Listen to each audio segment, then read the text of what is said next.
হচ্ছে আমাদের নার্স, এ হচ্ছে আমাদের থেরাপিস্ট, এ হচ্ছে আমাদের ডায়েটিশিয়ান। এসে তো এই হলো আমাদের ডায়েটিশিয়ান।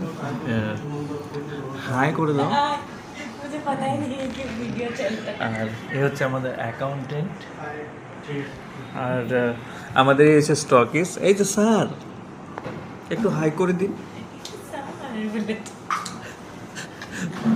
তো এখন আমরা সবাই চাপে আছি, কারণ রিসেন্টলি আমাদের একটা মানে সিনিয়র ডক্টর এসেছিল, তাকে ইন্সপেকশন দেখাতে দেখাতে আমাদের অবস্থা হালাত টাইট। না, পঙ্কজ স্যার এসেছিল যে, হ্যাঁ। তারপরে এলো জোনাল হেড, তারপরে আবার এলো এডমিন হেড, আজকে আবার এসছে বিএমডাব্লিউর ইন্সপেকশন। মানে কাজ করব কি, ইন্সপেকশনে আমাদের অবস্থা টাইট। হ্যাঁ, একটু দাও, স্প্রাইট খেয়ে নি।